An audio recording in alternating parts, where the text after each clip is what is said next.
Now, talking about anger and what Jesus taught me about it and how I started receiving deliverance from the Spirit, I'm going to actually speak about my testimony regarding my video game addiction first.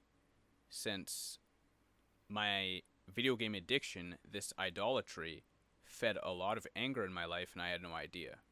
Plus, I did say earlier in this testimony playlist that I would go through my video game testimony, as this was far worse than the pornography spirits that I had been dealing with in my life. I had no idea. In fact, I didn't find out how bad these video game spirits were until the past 4 or 5 years of my life, as in pretty recently. Now, before I go directly into my experience, I'm going to mention a few things about video games that a lot of people may not realize. Video games, being part of the entertainment of this world, does have the ability to give people demons. I've heard testimonies of children, Christian children at that, who were playing a specific game where you steal cars. That's what the game is known for, as well as picking up prostitutes and fighting and shooting and all of that.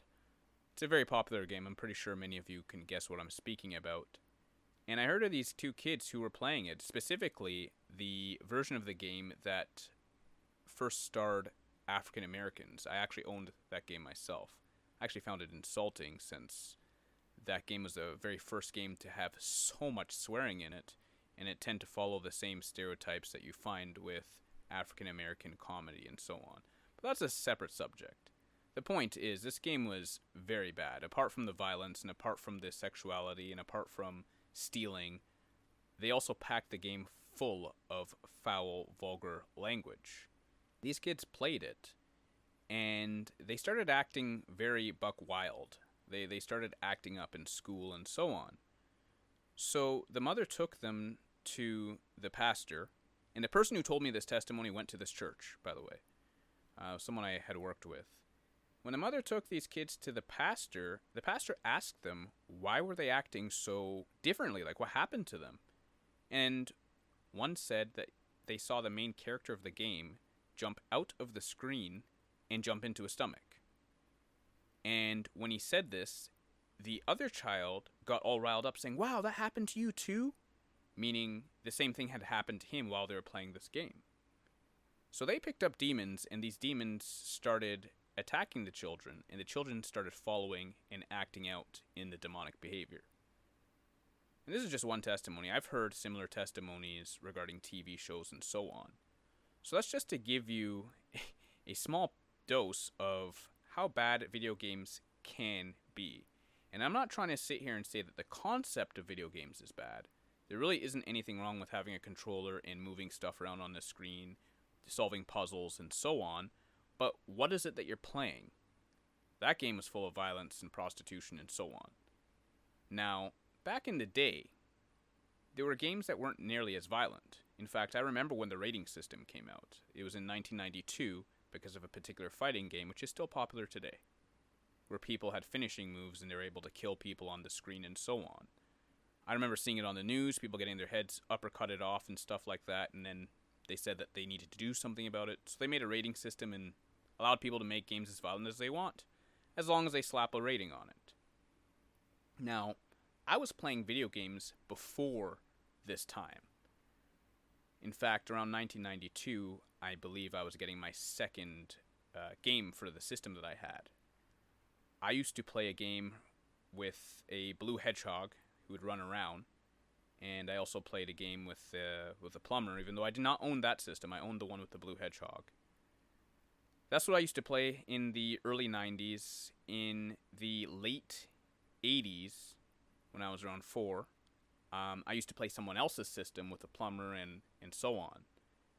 I was pretty much raised on video games, and that's where the seeds were planted in me. I don't know when the spirits of addiction entered. It probably would have been around the time when I was a child, because I remember the first time I saw that blue hedgehog, it was almost like I had fallen in love. I saw it and was hooked. And I was at someone else's house during a church meeting. All the kids were in the basement, and that's where I played it for the first time. and my mom eventually got me the system. I guess I asked for it or so on. Now, throughout my young years, I continued playing this particular game, and there wasn't really anything overly violent about it. I mean, you just destroyed robots and you run around on the screen and collecting rings and emeralds. Now, I continued playing video games even at my friends' houses. Around grade 1, my best friend at the time, I used to go over to his house and play the other system that he had with the plumber and the other characters that were in that particular franchise. And again, I didn't actually feel like I was addicted. However, I remember something very specific about my friend's mom. She had noted that we weren't going outside to play as much. And this is over years. This wasn't just grade 1. This is like grade 1, 2, 3, and so on as we grew up with each other. And she had commented that all we really wanted to do was just sit down in front of that system and play all these games, and we weren't going outside and riding our bikes or playing basketball. We weren't actually enjoying outside as much. I recorded this in my mind, but I didn't really think anything of it. I just continued doing what I was doing because I liked playing video games. Another thing that stood out in my mind when I was a lot younger was around the time when my mom started renting games for me to play, because back then there was that particular store that was really popular for video game rentals. We found out about it, and it was cheaper than buying games. It worked out, and sometimes you beat the game, you could just send it back or whatever. Now, I rented a particular game. It was pretty violent. In fact, it had rage in the title. And this was the first time in my life that I had gone to bed at night, woke up the next morning, and I broke my routine. I didn't get up and go brush my teeth and wash up and get ready for breakfast as my mom had trained me to do. I decided to get up, lean over my bed, because I had a bed that had a railing at the foot, and my TV was pretty much in front of that, and I decided to play the game immediately in the morning. I had never done this before. Let me just tell you, my mom found out, and let's just say I never did that again. My mom dealt with me with that. But that was the first time I think I can remember where I operated in addiction, where I just broke my routine and I just went straight for the game. I'm very thankful that my mother did discipline me and deal with me at that time. I never did that again. Now, fast forward, I eventually ended up getting a newer system because video games started changing by the late 90s. They started going into disc. They started using discs for the games rather than cartridges. And by that time, I was also a fan of anime. There's a particular anime that had a game that I really liked, but it was for a system that had a disc. Eventually, I got that system, and my parents, not knowing any better than myself, they got the system chipped for me so we can get burnt games, which was illegal. It was technically stealing, but I didn't know anything about that. I don't think my parents even really knew anything about that. I don't probably didn't care. None of us were actually following Jesus. And I don't think I was actually told that it was stealing. I'm not sure if I even felt convicted or felt any ways, because there's times when I did feel, if something was wrong, I shouldn't do so. I don't remember if I had any convictions or if I knew that from the get-go. Later on, as I hit high school, I started finding out about it once, companies were complaining. But anyway, I started pirating video games around this time. This is when I started going to a particular mall, and it was known for having binders of burnt games that they had while they were selling the legit ones. You had to go in and you'd have to request the binder, and they'd pull it out, and you point out what you wanted. They'd go in the back and they'd give you burnt copies for a lot cheaper. I don't believe that's legal at all. Like, it's not legal. And so I started doing that, which was stealing. And by the way, I'm mentioning all these things. This is going to actually kind of all come together close to the end of this testimony of how many demons I was taking in through all these actions. And this wasn't even just playing the games. This is also the means in which I was getting the games. Now, concerning piracy with the video game system that I had that I ended up chipping, when it came time to upgrade to the second version of this video game system, I chose not to get the chip for it. I chose not to get burnt copies of games. I'm not really too sure how this came about. I don't really remember. I do remember having dialogue with my parents, and somehow we just came to the conclusion that we just weren't going to do so. I just made a decision not to do so. I do believe I did have knowledge at this point that it was illegal. They were making laws on it, I'm pretty sure at this point. So I decided not to do so.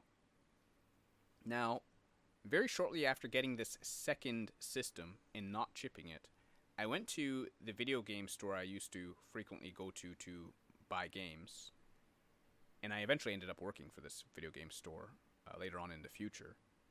And when I went there, when I looked at the back wall behind the person at the counter, I saw on the bottom shelf the very anime game that I desired to get on the very first system that I got chipped.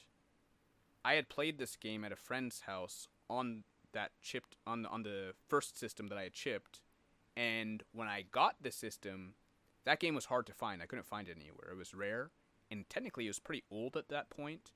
So I ended up having to pirate it for $10 from a friend from school.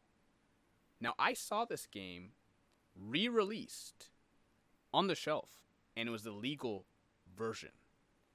Instantly, I knew this was Jesus. And remember, I wasn't following Jesus at this point. I was in high school. This was not the Jehovah's Witness days. This was well afterwards. This is after I was exposed to pornography. I was generally just doing my own thing. But I knew this was Jesus.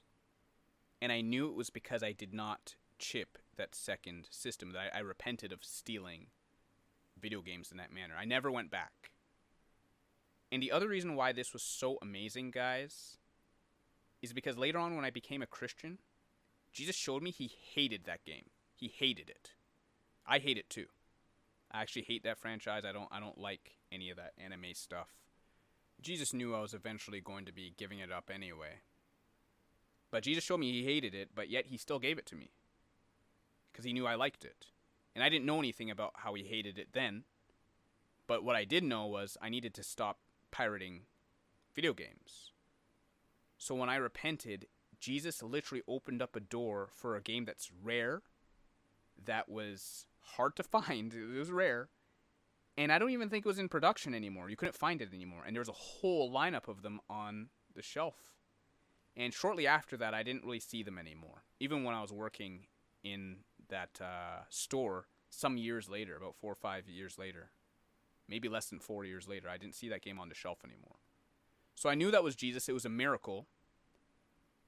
And it really touched me later on when I became a Christian, on top of that, to find out that Jesus he hated the franchise. But because he loved me, and because he knew I liked it, and he knew I didn't know any better at the time, he still allowed me to have it. Now, this was while I was in high school, this transpired. Also while I was in high school, I also was downloading games. The old video games from the early 90s that I didn't really play because they were on the other system and I wasn't hanging out with my old friends as much and so on. I started downloading those games and playing them. They're called ROMs. And the systems that you would play them on the computer were called emulators. These were legal, but the ROMs were illegal. The only ones that were legal for me to play were copies of games that I already had. Now, I was playing games I never owned, so this was also stealing. I did not know. I was just doing it, though. And when I did find out that this was technically stealing, I justified myself saying that I can't find those games now because those are cartridge games and they don't sell them anymore. However, it is stealing. It was stealing. And it was also proven to be false that I couldn't find those games anymore because some years later I ended up losing some of my cartridge games, sadly. I had them for a long time, well over, I think I had them for about 20 years, maybe a little bit less. But I had them for a long time and I lost a couple of them. I prayed and asked Jesus to restore them. And one of my friends found some alleyway store. It was just tucked away in some corner. And when you go inside of this little wedged door, they had a whole lot of retro games and cartridge games that were really old. And I was able to get those back. Jesus restored those to me as well. And again, this was before I knew he didn't want anything to do with these games. He didn't want me to have anything to do with these games. But because he loved me, he answered the prayer. He gave it back to me. And even those things I then gave back to him once I started following him. But again, this went to show how deceived I was and how demons were lying to me, because I was justifying myself saying, well, I can't find these games anywhere and they're old, so it's okay to download these ROMs. And that was a lie.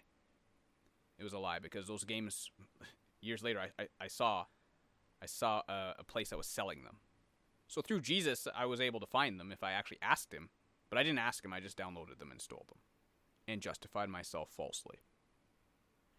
Now, I, again, was playing a lot of games. Some of them had to do with anime, some of them were violent, a whole different amount of games. And keep in mind, this was during the time I was also still watching pornography.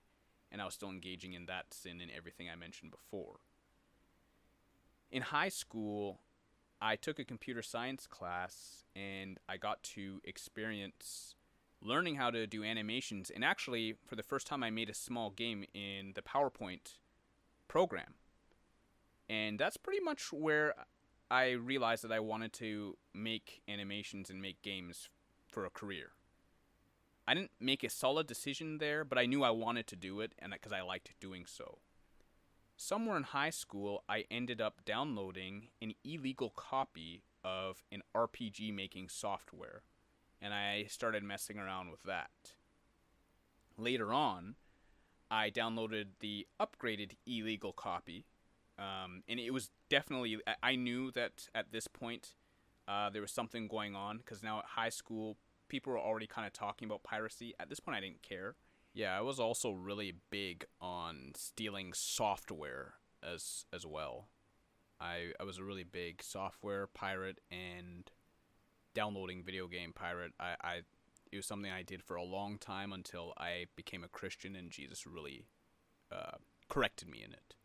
So I downloaded the software, and I knew it was illegal because this guy basically took this software, which was Japanese, translated it, and released it into English. Pretty much a few of these versions of the software he did this with. And there were complaints out in the community, and eventually when they were going to release the software in English many years later, they were literally having customers, they were having people who use the software begging people to stop downloading the illegal one so that this company would release the legalized English version. So back in the day, when this was first released, I partook in downloading this thing and using it. And I had mastered this particular piece of software, the 2000 version, and I think it was 2003 as well. I started making my own RPGs in the software, and some of the screenshots I made of the games that I made, I actually used to go to a college in the future, which I'm going to come to that. However, the point is, I started making games as a hobby, but I was stealing this stuff, and the games I was making were from my imagination, and a lot of my imagination at this point was fully corrupt. I was all about demons. I was all about the stuff you'd see in anime. I was completely sexualized. I wasn't going to be making anything that was actually worthwhile. And on top of that, a particular game that I made, which was supposed to be a massive project, I was incorporating elements of Christianity, such as the Nephil, the giants and fallen angels and all this other stuff, and mixing it all into this giant mess. I'll tell you from now, I was getting inspiration from demons. I was getting inspiration from spirits that were with me, and I had no idea. Some of the stuff that I had put in this game, later on after becoming a Christian, I realized where it was coming from. I was like, wow, this is in the Bible. Wow, this is in the Bible. Wow, I set this up, and there's conspiracy theories about this right now. Even right now in this world. It's pretty trippy. I had put these kind of things inside of this game, and I didn't, from what I remember, I didn't know much about this stuff. I wasn't a Christian. I wasn't even looking into this kind of thing. Anyway, as my college years came up, I ended up going to a game development school. It was way too expensive. Then my community college, or the college close by to my community, came out with a game development course, and I joined that. I was part of the first class for that. During these years, one of my college friends introduced me to massive multiplayer online gaming, the RPGs. This is where things went super downhill for me really, really quickly. You see, when you're playing a game by yourself or with someone beside you, and I'm talking about the old school traditional video games, because nowadays you can play massive multiplayer online games with people right beside you. I actually did do that with my friends. But I'm talking about the old school console stuff from like the 90s. There's a big difference than the modern things nowadays. There's only so far you can really go with it. There's a very, very, very big difference when you're playing online with certain pieces of technology added, as well as when you're playing a game that never actually ends. I ended up getting involved with a particular game that I now call World of Witchcraft, since the acronym is very similar. Very many of you will probably are familiar with the actual game. It is definitely full of witchcraft. I'm going to go into a little bit of details about that game in a moment. But this game is known to cause people to be addicted. In fact, I used to work at a video game store before I started playing this game, and I used to make fun of the people who used to play this game because I've heard of how addicting it was, and they seemed kind of different, according to my view of different back in the time. Remember, I was not a Christian, I wasn't really following Jesus, so there's times I used to make fun of people. And I don't remember if I made a vow that I would never play it, but I never really found myself playing it because I saw what it was like with people playing it and rumors about the game. My friend, however, he was begging me to play, so he had me just try it out. We were already playing other online games, and he just wanted to play this one. So I said, all right, fine, I'll give it a try. I played it for the first 20 minutes, and I hated it. It was annoying. But I did it for him. Throughout the week, I would play collectively maybe 10 minutes here, 15 minutes here, and after about 2 hours of playing, I estimate about 2 hours of playing, it started to feel a lot more fun. And one day, I saw a creature coming, and my friend told me to hide in the bushes, so I hid with him. I didn't understand what was going on. When I clicked on this creature, it showed a level, and the level didn't give a number, it just had a skull and crossbones. So I asked him, like, what is this? And he explained to me that this was on the enemy side, and it was another human being who was a lot stronger than we were. And he said, we're leveling up to fight and kill these guys. And instantly I was like, wow. It was weird because I'd never experienced this before. I was actually feeling the rush of adrenaline, excitement, and fear at the same time. And at that moment, I think I got addicted. I didn't realize it. I did not realize when it happened, but I think it was around this moment because I was interested. So we started leveling up to 70 to eventually fight those guys. That guy was heading over to the main city to start killing lower level people. That's why we had to hide. Now, this game is also called WarCrack. And I'm telling you right now, how I became addicted to this game is what people say about crack. It can creep up on you, and that's what happened to me. I didn't know when I was addicted. I started playing this game with my friend, got very good at it. I ended up getting a lot of gold. We became very famous on the server. Also, I forgot to mention, we were not paying for this game. We were stealing. We were playing on private servers where people somehow got the infrastructure of the game and just created their own servers that you could play on. That wasn't the actual retail pay version. So there were differences. It was a lot faster to get things. I don't know if this makes it more addicting or not, but definitely for years I was playing on these private servers. Long story short, I started playing this game as soon as I came home from school, and I'd be playing till 3, 4, 5 o'clock in the morning. It didn't start like that. What had happened was my friend had been already playing for a while, and he already knew some people in a group which they called guilds, and I eventually met those people as well. We ended up on voice chat, and that is what really solidified it for me. Because now I was playing this game with about 8 other people around North America, and in some cases, I guess you could say the world. I don't remember if it was outside of North America, but I knew that there's people who would be playing in other time zones. We knew people in one side of Canada, one in Costa Rica, another one, a few in America. And we really got to know each other in this game over months and years. Some of them I actually still have on my Facebook to this day, and I haven't played this game I don't know how long. It's crazy because I bonded with a lot of these people. In fact, I would have considered them family in the game world. I actually trusted them with my virtual possessions and whatnot. And it felt really, really intense. It felt real. Like, I know what people feel like when they literally meet people online and marry. Okay, they actually marry the people they play with. They actually meet in real life and they get married. I've heard of these kind of things, and I know how that can happen. In fact, one of my friends that I used to play with, she actually did do this. She met someone and married someone that she met through playing this game. Now, this became even more addicting because, like I said, now I'm bonding with people here. They're in different time zones, so I was playing till all hours.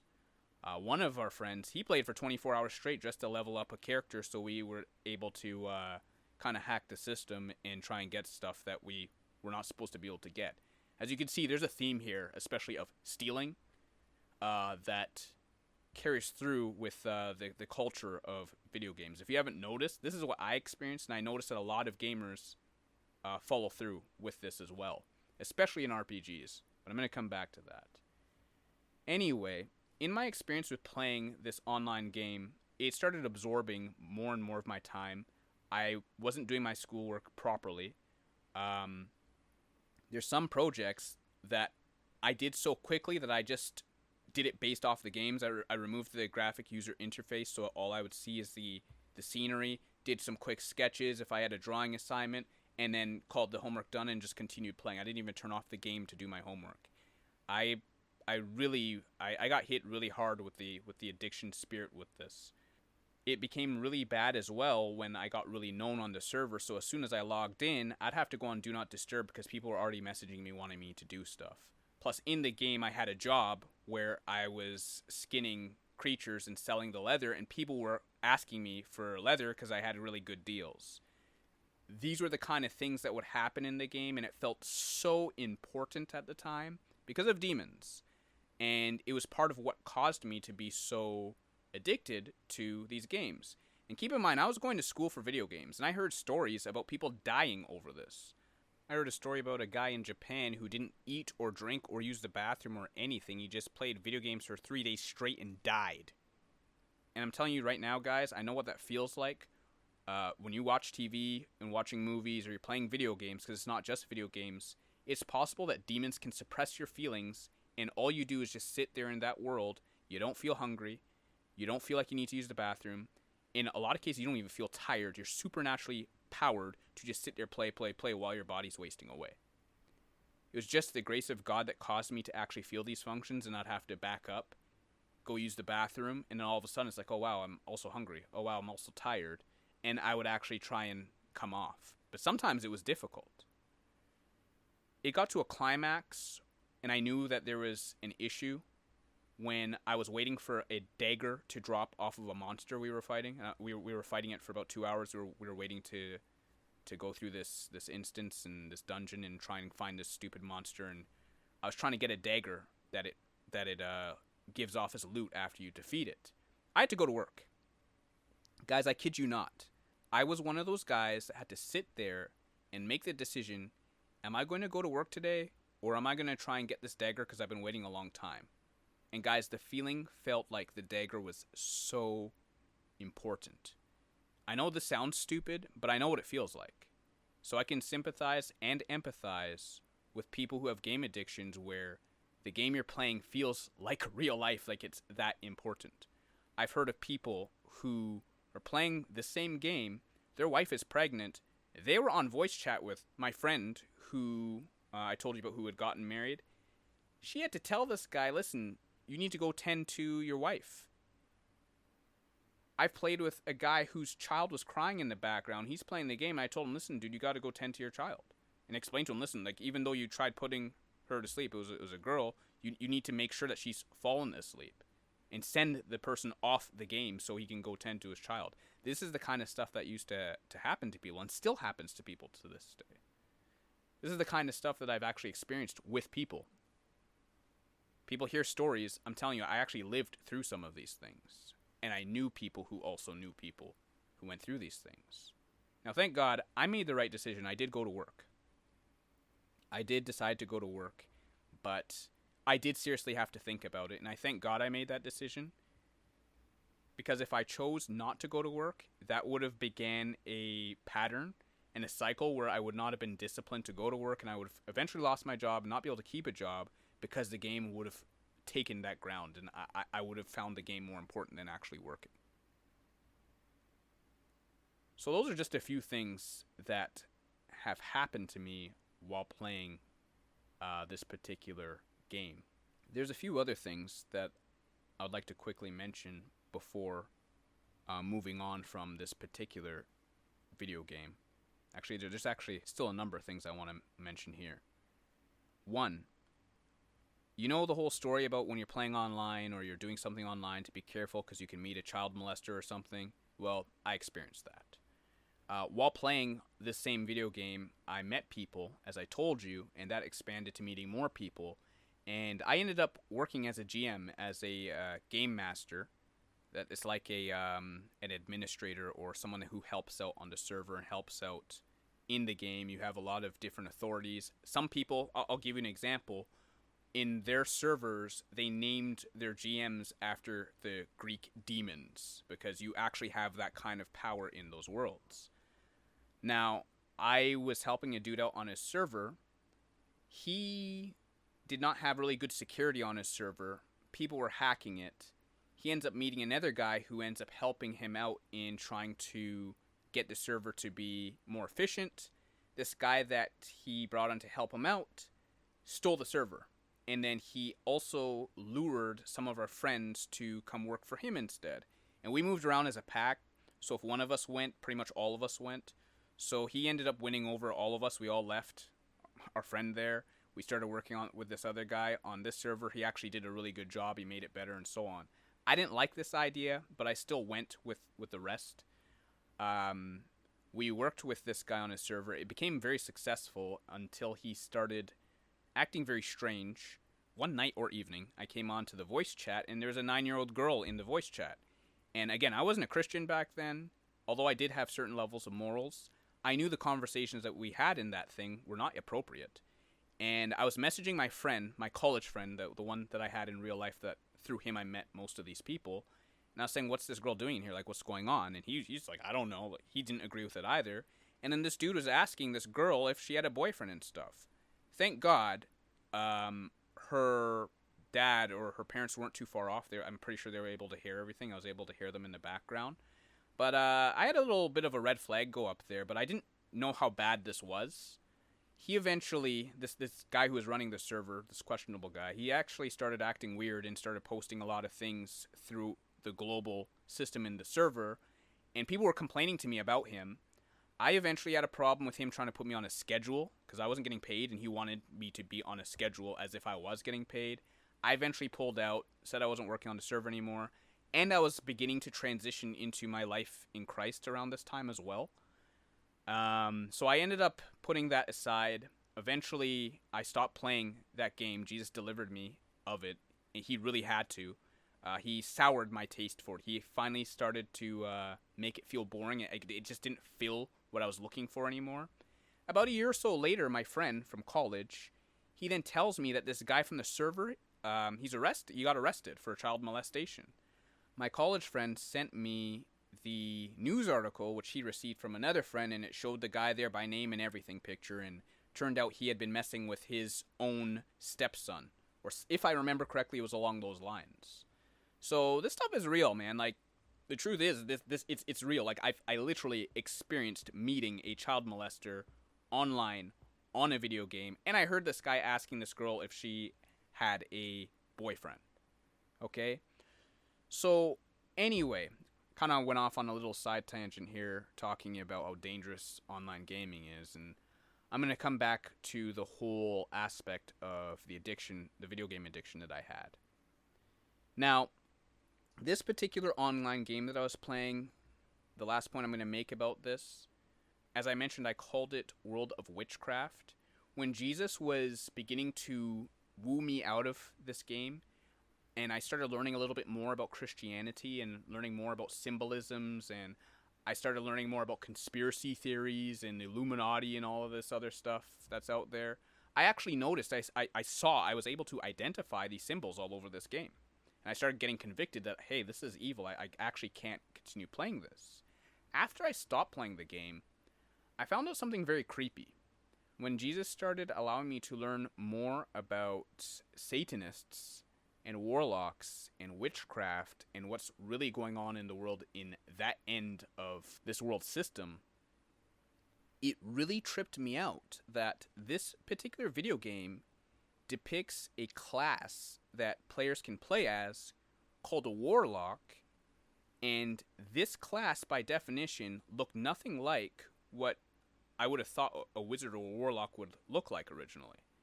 And what I found very interesting was, once I found out what real warlocks do, I found out that this game depicts that.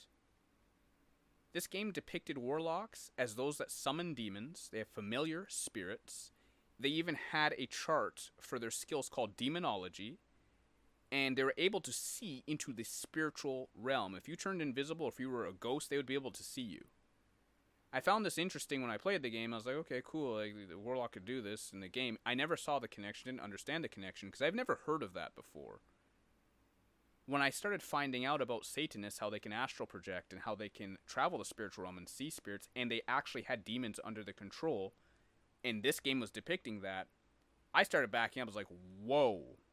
The reason why I was so shocked about this, guys, is because I really liked entertainment. I used to watch those cartoons with the witches and all of that. I used to be pretty familiar with the general children's aspect of what witchcraft looked like.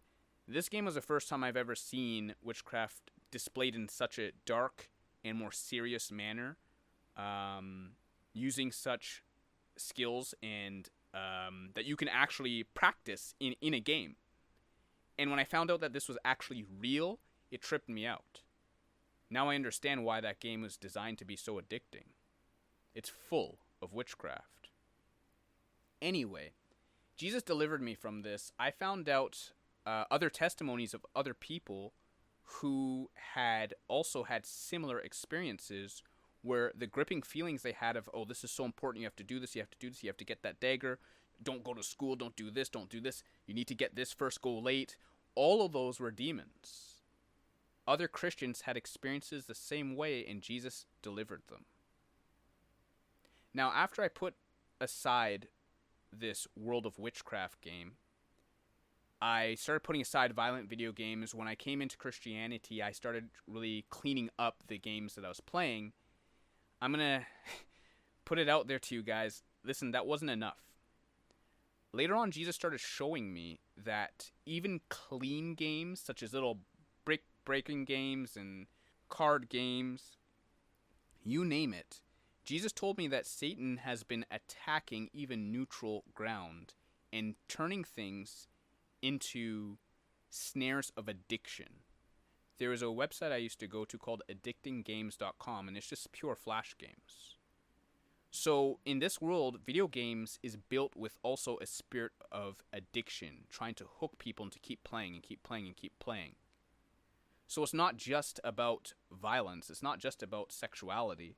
And you find games with sexuality nowadays. I remember I played a game for one of the home console systems. It was about the Greek demons and killing them, at least in the second version of this game. At the very beginning, this dude's in a bathtub or a bed, or I don't even remember what, with women in the nude. When I first played this game, and keep in mind I was not a Christian, and I was still watching pornography, I knew there was something wrong with that, and I actually did not like the game. And the reason why was because usually when it came to pornography, at least with myself, I was going on the internet to go looking for it. I found it strange picking up a game, not thinking this was going to be in there, and thinking that other children can pick this up, thinking that they're just going to be killing Greek demons. And the first scene has nudity. I realized there was something wrong with that. It's just like going on the internet and pornography popping up and then hooking people. But worse. I knew there was something wrong with that because you're not going to look for that. It's just being thrown at you. You know? That's how it felt, and I felt there was something wrong with that. And that's what's going on right now.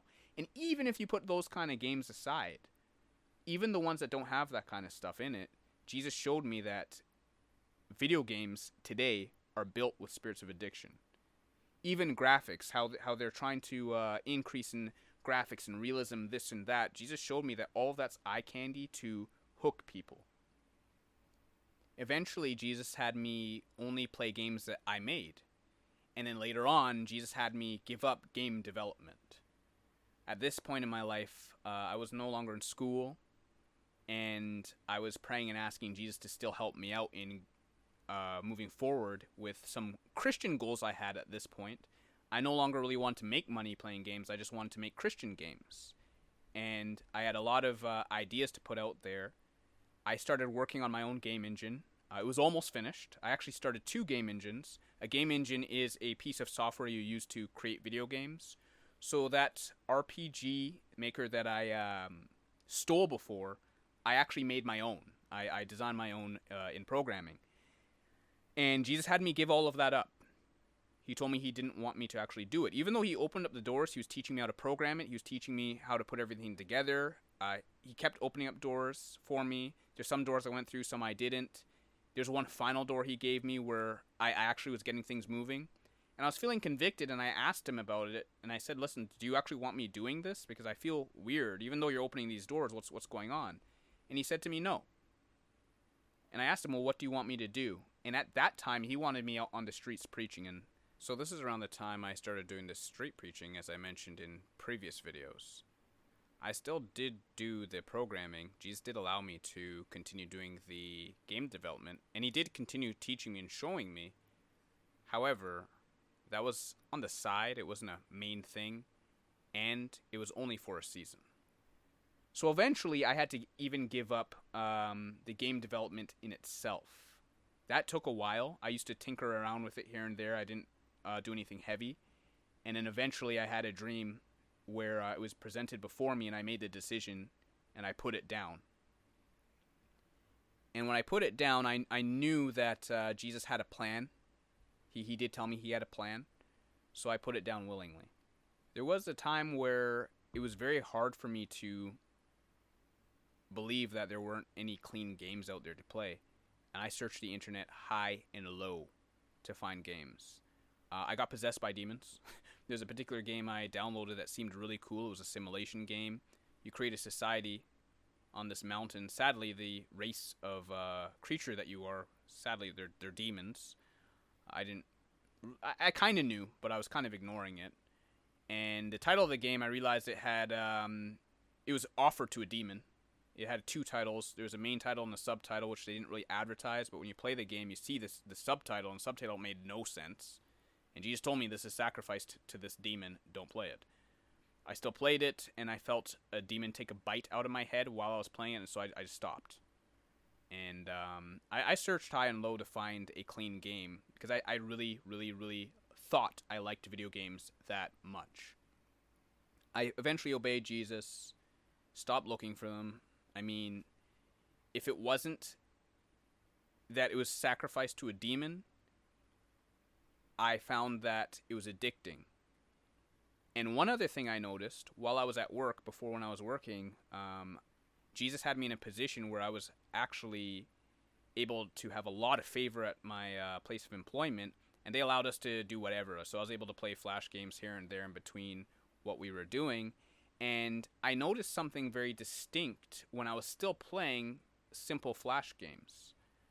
I noticed that when I was getting interrupted from the game, specifically the game, whether it's to do the job or if someone asked me a question, I'd get a sharp anger hit me, like annoyance, like, oh, you're bugging me. And I realized this. I was very, very, very. I'm very thankful that I was very discerning in those times. Still am today, but there was a time when I was not, and I took note of that. I'm like, okay, no, I need to back up from this because this is not good. Like, I'm at work, number one, and number two, they just want to ask a question. Why am I feeling such an extreme feeling of anger coming over me? The reason why was because I had been possessed with spirits of anger, spirits of doubt, spirits of addiction, spirits of idolatry. I had been packed up full of a lot of demons over the years from playing video games. Now, don't get me wrong. This wasn't the only place I got these spirits from. But playing video games definitely did add to. Plus, there were some other things as well. Now, people would wonder, okay, well, where does the anger come from? I'm going to start going into the spiritual aspects of what Jesus showed me and some of the spiritual battles that took place after I came out of video games and went into my consecration. Video games, for starters, does cause a lot of people to be angry, especially if they take it really serious. Especially World of Witchcraft, which I mentioned.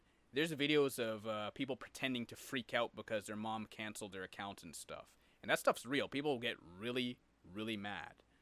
I know quite a bit of people I used to play video games with. I've seen videos of gamers as well who get really mad if they lose, really mad if someone kills them, really angry. And all of that is part of the culture. Like, it's classified as that's what you do, and then you get even. That breeds anger. Also, the fact that video games are an idol in this world today, the scripture says that Babel causes the nations to be drunk with the rage, with the wrath, with the anger of her idolatry. So once we have an idol in play, we also are going to have spirits of anger that defend that idol. Now, this is a principle. This isn't only about video games. This is just what happened to me with video games because it became the biggest idol in my life. For other people, it could be books. For other people, it could be TV. It could be anything. It could even be work. The point is, these were the spirits that I was picking up. Later on, Jesus exposed a particular spirit to me. The spirit's name is Azazel. You find the spirit in the book of Enoch. Now, I'm not speaking about the Watcher Azazel from the book of Enoch specifically. That guy is bound with jagged rocks all over him in some desert. When I say a spirit called Azazel, I'm talking about demons right now that operate under his name, and they operate generally in the realms of the things that Azazel had been teaching mankind. I was seeing this spirit in dreams, and Jesus showed me a pattern of where the spirit and how the spirit has been manifesting in a lot of entertainment in various ways. I'm not going to go through the whole ins and outs of what that looks like. I will tell you this much, though. This particular spirit deals with violence, it deals with sexuality, and it deals also with speed. It's impatient, it has a terrible attitude, it likes to fight, but it also pacifies, and it's a sexual spirit. Now, it more so focuses on the areas of fighting, stealing, violence, hastiness, impatience, and powers, more so than the sexuality. Usually you see the sexuality with the witchcraft, with Babel, with idolatry, with these kind of things. It tends to be a more feminine spirit. But this particular Azazel spirit, Jesus showed it to me. He showed me that hedgehog that I used to enjoy back in the day, it followed that trend. It literally followed that trend. It didn't start off exactly like that, like full blown, but it definitely started off with an attitude, and it went straight into the Azazel spirit of fighting and other aspects, which I'm not going to go into. Jesus also showed me that this spirit of thievery is part of the video game culture. If you take a look at game history, I took this course twice. I took it in the private school, then I took it in my local community college when I switched schools. Game history really does start off with stealing. Now, some stealing is more subtle than others. For example, the very first arcade game made by the owner of Atari, he was inspired, and I say inspired in italics, by a game that was made 9 years prior. They're very, very, very similar. And the way they taught it to me in school, it seemed as though he just took the idea and just made the arcade machine and changed the name. Now, no one cared. He didn't get sued or anything for that. But later on in the future, you do find a whole lot of court cases come up where people are suing people because of breach of copyright or stealing ideas and things like these. It's crazy. Not only that, in RPGs, especially a lot of the famous ones, there's a franchise that's about fantasy. It's literally in the title. It was supposed to be one game because they were going bankrupt, and they're probably on number like 15 or 16 or something like that by now. But the main characters in their earlier games were thieves. Like, it was literally a class. That was the main class, was a thief. And you go into people's houses in those games, and you just take their stuff. Go into a house, you go through people's stuff, you take their items and stuff, and you leave. Literally. I didn't even realize this. This was stuff Jesus showed me later on. He showed me, listen, you're playing this game. Don't you find it strange you're walking into someone's house and you're just taking their items and opening up their chest and taking their things and leave? It's the same thing with that little elf guy, the little green elf guy in that Witch series that starts with a Z. He goes into people's houses too. I remember playing that game back in the early 2000s and in the 1990s, and these RPGs, these characters just steal from people. Going back to that hedgehog I mentioned, I watched a cartoon that depicted that hedgehog tempting the young boy main character to steal a video game. Video games, sadly, the spirit behind it in this world is a spirit of piracy. It's a spirit of thievery. I'm not saying video games themselves are bad. I'm not trying to say that the video games, as in the concept, are bad. The point I'm trying to make is that Satan has corrupted this concept, and the spirits that are operating, the principalities that own the concept of video games right now, they're thieving, violent spirits of anger. Jesus also sent me a dream showing me that video games are temples for demons, which now explains why those kids had demons jumping out of the TV screen and into them. Spiritually speaking, the video game is an image of heavenly principles. What do I mean by this? If you ever play an RPG game or even an online, massive multiplayer online game, these are images of worlds that are technically, in a sense, spiritual with some of the things you can do in them. You can teleport. Your clothes do not go weary. Some of them, they do decay and stuff, but you get the point. There's a lot of things in these games that are actually spiritual principles being put on the screen that people can now play because you can't do it in the natural. And that's part of what binds people. Jesus showed me that this is what has happened here in this world. Video games became an image of the heavenlies. Remember in the Ten Commandments, God said not to make any images of anything in the heavens, in the seas, or on the earth and bow down and worship them. Well, a lot of people are worshiping heavenly spiritual principles through worshiping video games, especially the video games that are trying to mimic reality, real life. While I was in consecration, Jesus showed me a Hindu spirit that I had picked up. When I had started going to church, I picked up a Kundalini spirit. I'm not going to mention the names of it. I may have mentioned it in the other videos. It was the V spirit and the S spirit. There's three main spirits of the Hindu religion. There's those two particular spirits. There's also a B one, not so much the B guy. The S one, I believe, he, who looks like a she, is blue and has multiple arms and stuff. Jesus showed me that when I went to church, the idol of video games literally fused with this Kundalini spirit, with this Hindu spirit, and I started getting attacked spiritually with doubts. I started getting attacked with false Christ and false angel of light spirits that came through church, but they fed off of the idolatry of the video games in my life. They joined onto it. In fact, I saw in a dream where I saw these spirits in church, and it was explained to me that these spirits came from church, and they were viper spirits, and they were also called video game spirits. And they had one among them, a king, which was called a king cobra. And I saw the spirit just swarm me and tackle me and start biting me up, and the king cobra went in afterwards. This is one of the dreams that Jesus sent me to reveal to me and show me this is what was going on in the spirit. While I was in church, I was getting hit with doubts. I got doubt spirits from church, and they were being empowered by my idolatry to video games. And it wasn't just doubt either. It was also pride.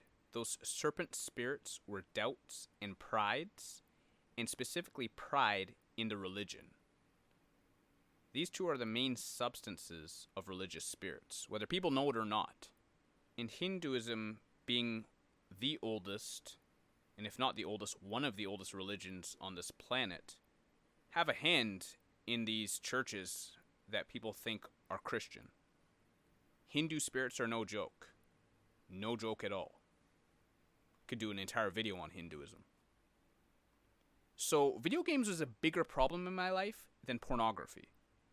Because that particular spirit was the spirit that merged with the false spirit of religion in my life.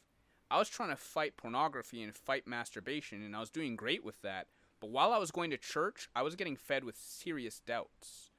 After I had left church, certain messages that were on the pulpit were no longer affecting me. I was getting hit with a lot of double-mindedness, not being sure. I was really trusting in man and man's system, and that was being fueled with the addiction I had to video games, which I was still doing at the time. This spirit chased me down real hard, guys. This was the biggest spirit I had to deal with in my life. Only the past 2 years have I been getting extreme, deep teachings on how to discern and guard from doubts I didn't even know I was living in before. And I'm going to be talking about those later on in this video playlist. I didn't know that the anger that I had hidden inside of me, people used to see my face and say, "Hey, what's wrong with you, Andrew? You look so angry." And I was like, "What are you talking about? I'm not angry." But I had an angry look on my face, and part of the reason why was because I was possessed with anger spirits and had no idea. And it was from my hobby of just the amount of video games I was taking in, the amount of entertainment that I was taking in. Anyway, this video has gotten pretty long. I had a feeling it was going to be kind of long because of I just went through my life again from beginning all the way up to now. The point is, anyone out there that's still playing video games, I'd highly encourage you to go to Jesus about it, because it's not just about anger, it's not just about idolatry.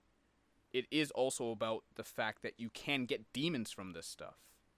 And, based on what Jesus told me, video games are demonic worship. They're temples for demons. And these demons are really weird because they can empower other demons in your life. When I wasn't watching porn, I was binging on anime, and if I wasn't binging on anime, I was playing online games and I was spending hours on it. That was a network that I was hooked up to. Now, again, I'm not trying to say this so then people think, okay, well, there's nothing fun we can do, we gotta throw everything out.